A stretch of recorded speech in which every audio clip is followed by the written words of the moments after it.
รายการภาคข่าวภายในแขวง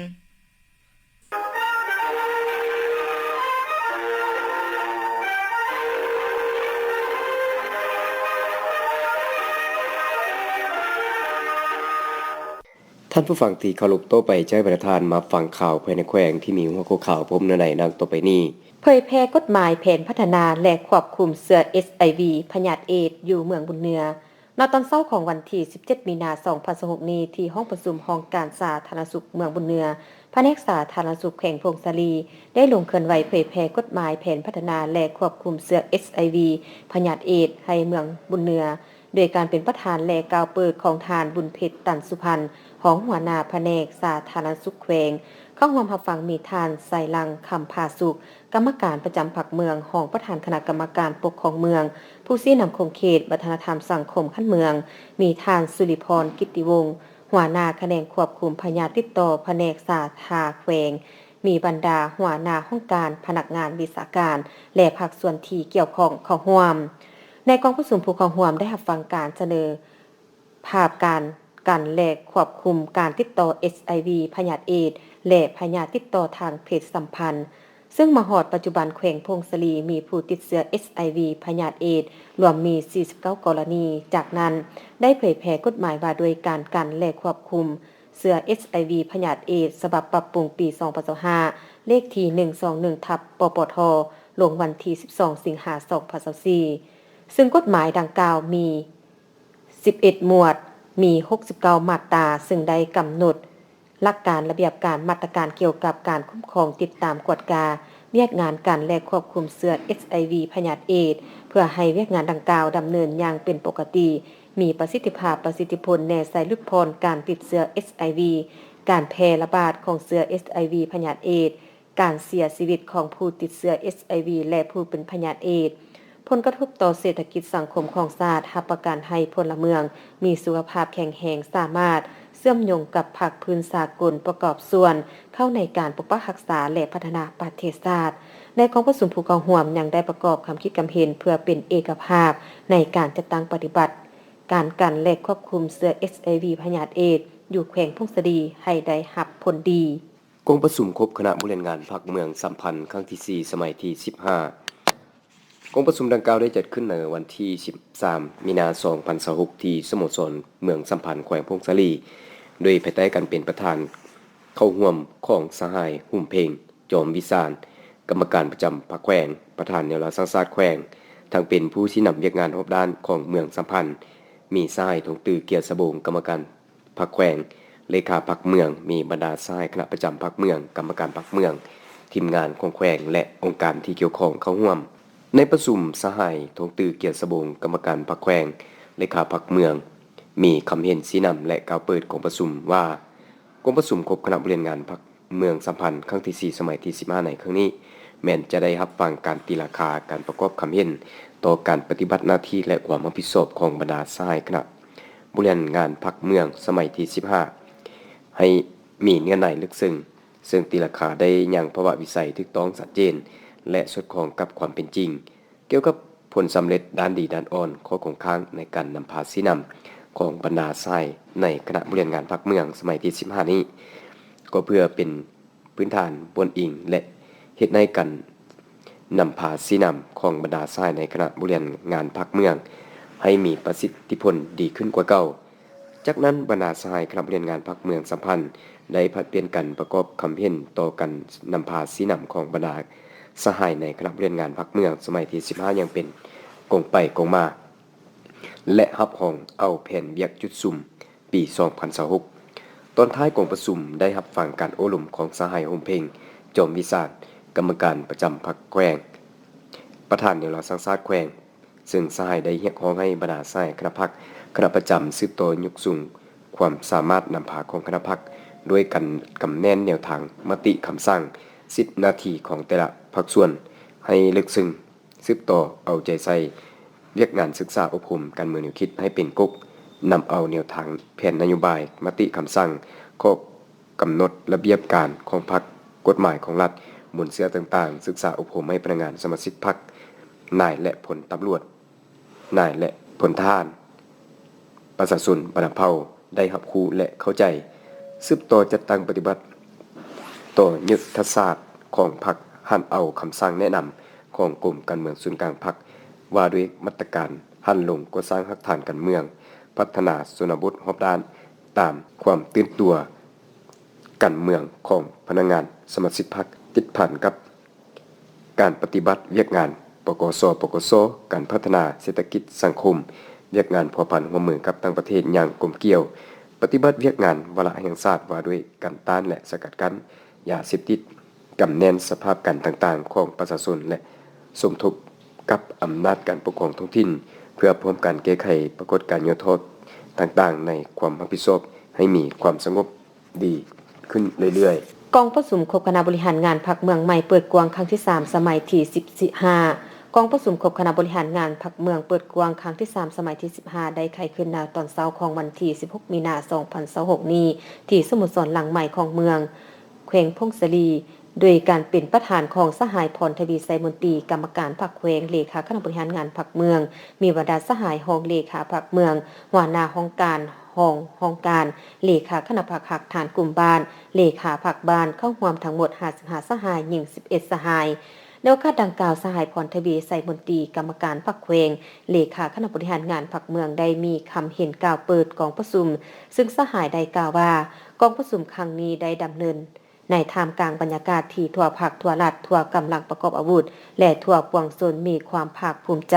ต่อผลสำเร็จการเลือกตั้งผู้แทนสมาชิกสภาแห่งชาติสุดที่10และผู้แทนสมาชิกสภาประชาชนแขวงสุดที่5อย่างเป็นขบวนการฝดปืน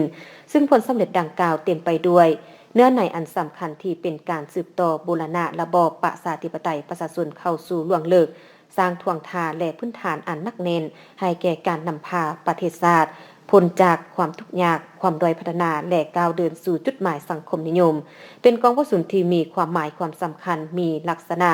บุกทะลุเปิดกว้างจินตนาการในการนำพาสีนำพันขยายและจัดตั้งปฏิบัติมติกองประชุมใหญ่ครั้งที่12ของพรรคสร้างความรับรู้เข้าใจและความเป็นเอกภาพสูงภายในคณะบริหารงานพรรคต่อแผนเรียกระบบแบบแผนนำพาสีนำความรับผิดชอบการเมืองของคณะบริหารงานพรรคเมืองและสหายอย่างใดเกี่ยวข้องให้บรรดาสหายคณะพรรคจงยกสูงความรับผิดชอบการเมืองสุมสติปัญญาคนคว้าและประกอบความคิดความเห็นอย่างมีจุดซุ่มเน้นใส่การแก้ไขปัญหาและการสอบทางออกที่สามารถปฏิบัติได้กองประชุมครั้งนี้บรรดาสหายผู้แทนได้รับฟังห่างบทสรุปตีราคาการจัดตั้งปฏิบัติเวียกงานหอบด้านของคณะบริหารงานพรรคเมืองประจำปี2025และทิศทางแผนการปี2026บนรายงานผลสำเร็จของกองประชุมองค์การปกครองเมืองครั้งที่2สุดที่4สรุปตีราคาการนำภาษีนำการจัดตั้งปฏิบัติเวียกงานหอบด้านปี2025และทิศทางแผนการปี2026บนรายงานความพร้อมในการกาเกียมการสร้างตาเซง5ตาเซงในทั่วเมืองบนรายงานการจัดตั้งปฏิบัติขาดหมาย SDG คงเขตวัฒนธรรมสังคมในสุขเขียน2025หา2026บนรายงานการจัดตั้งปฏิบัติบรรดาบ้านนามยุทธและทิศทางแผนการปี2026ห้างแผนพัฒนาเศรษฐกิจสังคมประจำปี2025และทิศทางแผนการปี2026ห้างสรุปตีราคาการจัดตั้งปฏิบัติวาระแห่งชาติว่าด้วยการแก้ไขปัญหาเศรษฐกิจการเงินการสกัดกั้นและแก้ไขปัญหายาเสพติดบนรายงานการจัดตั้งปฏิบัติแผนงบประมาณแห่งรัฐประจำปี2025และแผนคาดคะเนปี2026สรุปการจัดตั้งปฏิบัติเวียกงานก่อสร้างหักฐานการเมืองติดพันกับเวียกงานพัฒนาชนบทและแก้ไขความทุกข์ยากและเวียกงานสร้างประจำปี2025และทิศทางแผนการปี2026พร้อมเดียวกันนั้นอย่างได้ยกให้เห็นบรรดาปัญหาด้านอ่อนของโครงข่ายที่เป็นอุปสรรคจำนวนหนึ่งที่จะต้องได้สืบต่อปรับปรุงแก้ไขจากนั้นบรรดาผู้แทนก็ได้พร้อมกันประกอบความคิดความเห็นตามคำถามเจาะจีมของประธานกองประชุมเพื่อเฮ็ดให้การจัดตั้งปฏิบัติเวียกงานในต้นหน้ามีความเป็นเอกภาพถูกต้องสอดคล้องและแท้ถึง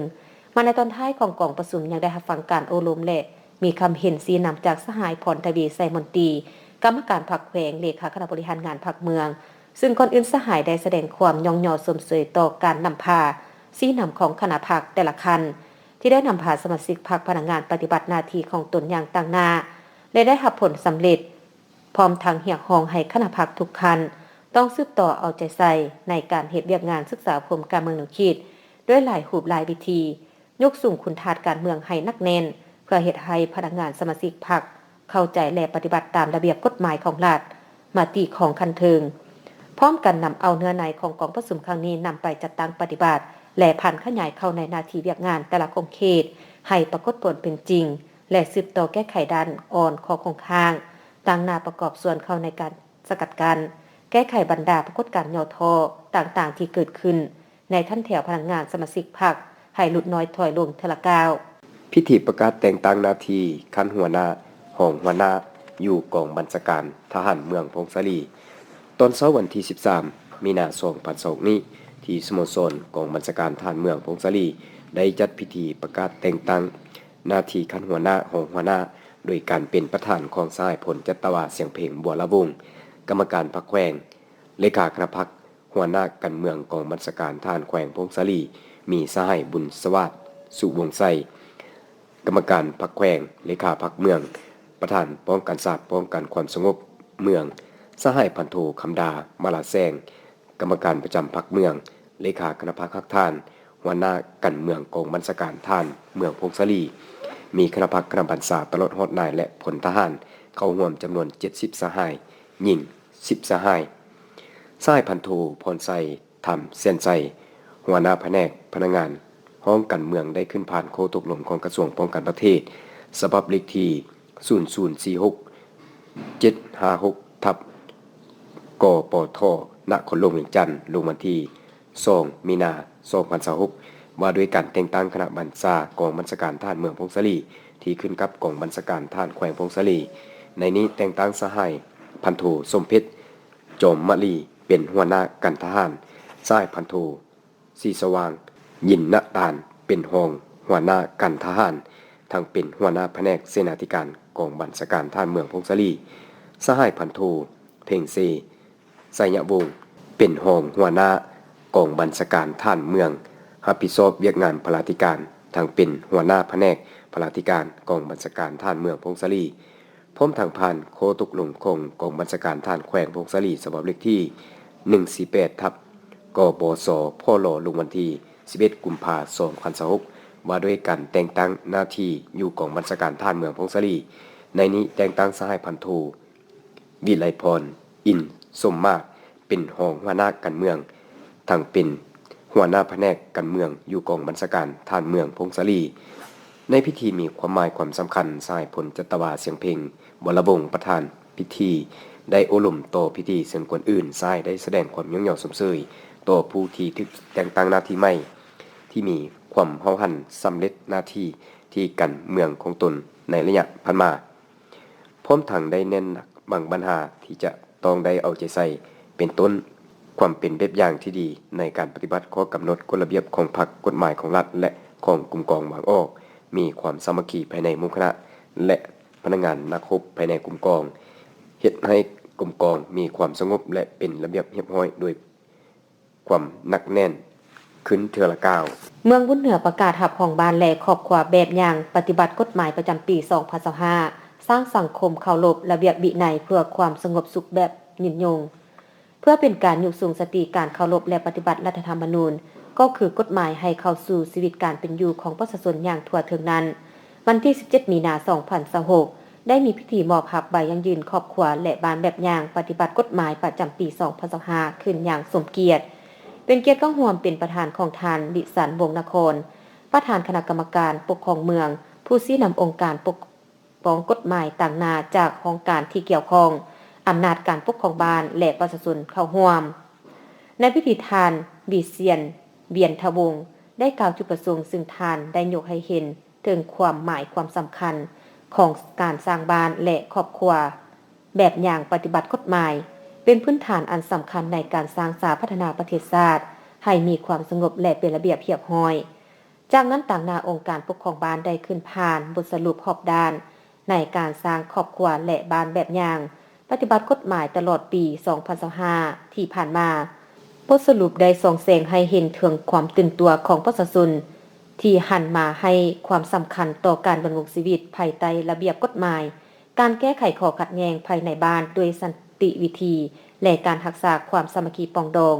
ผ่านข้อตกลงของประธานคณะกรรมการปกครองเมืองว่าด้วยการอนุมัติและหับห้องเอาบ้านหมอสอซาน และครอบครัวภายในบ้านเป็นครอบครัวแบบอย่างปฏิบัติกฎหมายประจำปี 2025 อย่างเป็นทางการซึ่งเป็นการยั่งยืนถึงความสำเร็จอันสง่างามของทั่วบ้านเป็นเกียรติมอบใบยั่งยืนบ้านแบบอย่างโดยแม่นทานวิสันต์วงศ์นครประธานคณะกรรมการปกครองเมืองให้เกียรติมอบให้แก่ต่างหน้าอำนาจการปกครองบ้านและมอบใบยั่งยืนครอบครัวแบบอย่างโดยทานคำจันทร์แก้วเหล่ากินกรรมการพรรคเมืองหัวหน้าห้องการยุติธรรมเมืองให้บรรดาครอบครัวที่มีผลงานดีเด่นในการปฏิบัติกฎหมายตอนท้ายของพิธีทานวิสันต์วงศ์นครประธานพิธีได้ให้เกียรติโอโลมและย่องยอสมเสยต่อศาสนาที่ญาติมาได้ท่านได้เน้นว่าการปฏิบัติกฎหมายบ่เพียงแต่การเฮ็ดตามคำสั่งแต่แม่นการสร้างวัฒนธรรมแห่งความปลอดภัยและความยุติธรรมที่เริ่มต้นจากครอบครัวถ้าครอบครัวมีระเบียบบ้านก็จะสงบและเมืองของพวกเขาก็จะพัฒนาอย่างเข้มแข็งคณะโฆษณาอบรมเมืองบุญใต้จัดพิธีปะทะกถาวันสำคัญของศาสตร์พิธีปะทะกถาวันสร้างตั้งพรรคประชาชนปฏิวัติลาวครบรอบ71 ปีคือวันที่22มีนา1955วันที่22มีนา2026และวันเคียดแค้นของประชาชนลาววันนักรบเสียองค์ะและเสียสละชีวิตเพื่อประเทศชาติครบรอบ80 ปีคือวันที่1946วันที่21มีนา2026ได้จัดขึ้นในตอนเช้าของวันที่13มีนา2026ที่ห้องประชุมใหญ่ของเมืองโดยให้เกียรติเป็นประธานของท่านอุ่นแปงธรรมโนไซรองเลขาพรรคเมืองประธานกวดกาพรรครัฐผู้ชี้นำเวียกงานของเขตพรรคพนักงานและองค์การจัดตั้งมาสุนเข้าร่วมรับฟังมีบรรดาท่านกรรมการในคณะพรรคประจำกรรมการพรรคเมืองคณะพรรคคณะบัญชาปกสหัวหน้าห้องการหัวหน้าห้องการประธานประธานองค์การจัดตั้งมาสุนตลอดฮอดบรรณาธิการพนักงานรัฐกรสมาชิกพรรคนายและผลทหารนายและผลตำรวจทั้งหมด124ทานหญิง59ทานในพิธีทานสมสนิทธรรมวงศ์กรรมการพรรคเมืองหัวหน้าคณะโฆษณาอบรมเมืองได้ขึ้นผ่านมนต์เสื้อวันเคียดแค้นของประชาชนลาววันนักรบเสียองค์ะและเสียสละชีวิตเพื่อประเทศชาติครบรอบ80 ปีซึ่งแม่นวันหนึ่งที่สำคัญในประวัติศาสตร์เป็นวันที่พวกจักรพรรดิลาวเมืองขึ้นได้สร้างโศกนาฏกรรมให้แก่ประชาชนลาวซึ่งท่านได้ยกให้เห็นสภาพและการต่อสู้ต้านพวกละเมืองขึ้นฝรั่งของพวกพรรคทาแขกและเหตุการณ์การต่อสู้อย่างพิราอาถรรพ์ของทหารและประชาชนเมืองทาแขกพร้อมทั้งยกให้เห็นถึงบทบาทความหมายความสำคัญของบ้านลุกป้องกันตัวเมืองทาแขกอย่างพิราอาถรรพ์จากนั้นท่านอุ่นแปงธรรมโนไซได้ปะทะกถาวันสร้างตั้งพรรคประชาชนปฏิวัติลาวครบรอบ71 ปีคือวันที่22มีนา1955วันที่22มีนา2026ถึงได้ยกให้เห็นเกี่ยวกับการกำเนิดท่าแท้และอุดมการณ์ก็คือผลงานการนำพาของพรรคประชาชนปฏิวัติลาวในตลอดระยะ71 ปีที่ผ่านมาซึ่งแม่นองค์การจัดตั้งที่เป็นกองนำหน้าและเป็นตัวแทนแห่งสิทธิผลประโยชน์ของส่วนชั้นกรรมกรสาวผู้อกแห่งงานลาววรรณเผ่าที่ได้นำพาปวงชนลาวทั้งชาติดำเนินภารกิจเปลี่ยนแปลงใหม่ก่อสร้างและขยายระบบประชาธิปไตยประชาชนและสร้างปฐมปัจจัยให้แก่การก้าวขึ้นสังคมนิยมเทื่อละก้าวซึ่งท่านได้เล่าขึ้นเหตุการณ์ประวัติศาสตร์อันพ้นเด่นนับแต่ปี1893ที่จักรพรรดิละเมืองขึ้นแบบเก่าได้มายึดของเอาลาวเป็นหัวเมืองขึ้นประชาชนลาวทึกกดขี่คุดหิดอย่างหนักหน่วงและป่าเถื่อนจึงได้พากันลุกขึ้นต่อต้านเอกปกครองของพวกละเมืองขึ้นแบบเก่าอย่างองอาจกล้าหาญเป็นขบวนการต่อเนื่องปี1930ประธานโฮจิมินห์ได้สร้างตั้งพรรคคอมมิวนิสต์อินโดจีนขึ้นเพื่อนำพากระบวนการต่อสู้ของประชาชนอินโดจีนภายใต้การนำพาของพรรคคอมมิวนิสต์อินโดจีนปี1934องค์การพรรคแคว้นลาวก็ได้รับการสร้างตั้งขึ้นเมื่อมีพรรคการต่อสู้ของประชาชนนับได้รับชัยชนะเป็น99พรรคเขาได้เด็ดเดียวนำพาปวงชนลาวลุกขึ้นยืดอำนาจยัดเอาอำนาจการปกครองในทั่วประเทศประกาศความเป็นเอกราชประเทศลาวโตโลมาฮอดวันที่22มีนา1995กองประชุมใหญ่สร้างตั้งพรรคประชาชนปฏิวัติลาวจึงได้ไขขึ้นโดยเอิ้นชื่อว่า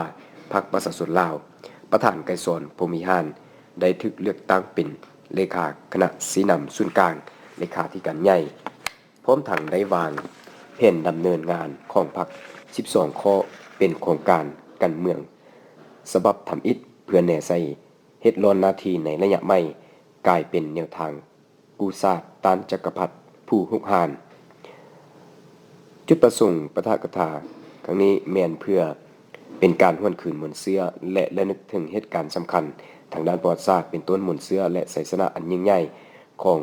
การปฏิวัติภายใต้การนำพาสีนำของพรรคประชาชนปฏิวัติลาวตลอดระยะ71 ปีการต่อสู้อย่างพิจารณาของนักรบปฏิวัติและประชาชนบรรพเผ่าเพื่อภารกิจปฏิวัติทางเป็นการโฆษณาศึกษาอบรมให้พนักงานสมาชิกพรรคได้รับรู้เข้าใจและสามารถเสริมขยายมวลเสื้อปฏิวัติของพรรคของชาติลาวเฮามวลเสื้อการต่อสู้อันพิจารณาของบรรดาผู้นำของพรรคและแนวเรารักษาเข้าในการปกปักรักษาและสร้างสรรค์พัฒนาประเทศชาติอย่างกว้างขวางและทั่วถึงและทางเป็นการระลึกถึงคุณงามความดีและน้ำใจเสียสละอันสูงส่งของบรรดานักรบปฏิวัติก็คือประชาชนลาวบรรพเผ่าที่ได้อุทิศยัดเหงื่อน้ำตาเลือดเนื้อและชีวิตเพื่อภารกิจต่อสู้ปลดปล่อยชาติในเมื่อก่อนก็คือภารกิจปกปักรักษาและสร้างสรรค์พัฒนาประเทศชาติในปัจจุบันท่านผู้ฟังที่เคารพต่อไปให้ประธานมารับฟังพยากรณ์อากาศประจำวันที่17 มีนาคม 2026สภาพรวมความกดดันสูงของอากาศเย็นยังปกคลุมอยู่ทั่วทุกภาคของประเทศลาวโดยกำลังอ่อนหาปานกลางพร้อมเดียวกันกับกระแสลมตะวันออกเฉียงเหนือพัดปกคลุมซึ่งจะเฮ็ดให้อากาศจะเย็นหาหนาวเย็นในตอนกลางคืนหาตอนเช้าแขวงภาคเหนือแขวงไสสมบูรณ์และเขตภูเพียงบริเวณพร้อมจะมีฝนตกฟ้าร้องฟ้าเหลื่อมในระดับคอยหาปานกลางอยู่บางบอนส่วนภาคกลางและภาคใต้อากาศร้อนในระยะตอนบ่ายจะมีลมพัดแรงอยู่เป็นบางโอกาสตื่มอีกพยากรณ์อากาศแต่เวลา 7:00 นของวันที่17 มีนาคม 2026หาเวลา 7:00 นของวันที่18 มีนาคม 2026สภาพอากาศของแขวงพงศลีและบรรดา7เมืองอากาศเย็นหาหนาวเย็นในตอนกลางคืนหาตอนเช้าและจะมีฝนตกฟ้าร้องฟ้าเหลื่อมในระดับคอยหาปานกลางและจะมีหมากเห็บตกอยู่บางบอนเพราะมีลมพัดแรงเป็นบางโอกาสหรือหน้าที่การปกคลุมของฝนเท่ากับ25%ของภาคอุณหภูมิต่ำสุดอยู่ในระหว่าง 11-13 องศาและอุณหภูมิสูงสุดอยู่ในระหว่าง 21-24 องศารายงานสภาพอุณหภูมิและปริมาณน้ำฝน24 ชั่วโมง 7 เมืองทั่วแขวงพงศลีอุณหภูมิต่ำสุดของมื้อนี้ 11.5 องศาอุณหภูมิสูงสุดของเมื่อวานนี้ 24.5 องศาปริมาณน้ำฝน24 ชั่วโมงผ่านมาเมืองบุญเหนือ 0.2 มิลลิเมตรเมืองพงศลี 0.2 มิลลิเมตรเมืองบุญใต้ 16.8 มิลลิเมตรเมืองสัมพันธ์ 3.8 มิลลิเมตรปริมาณน้ำฝน24 ชั่วโมงผ่านมาเมืองยอดอูเมืองขัวและเมืองใหม่บ่มีฝนเจ้าที่ท่านรับฟังผ่านไปนั้นก็แม่นพยากรณ์อากาศประจำวันที่17 มีนาคม 2026ที่นี่วิทยุแขวงพงศลีรายการข่าวภาคนี้หมดลงเพียงเท่านี้ยินไซและเวียงสวรรค์อ่าน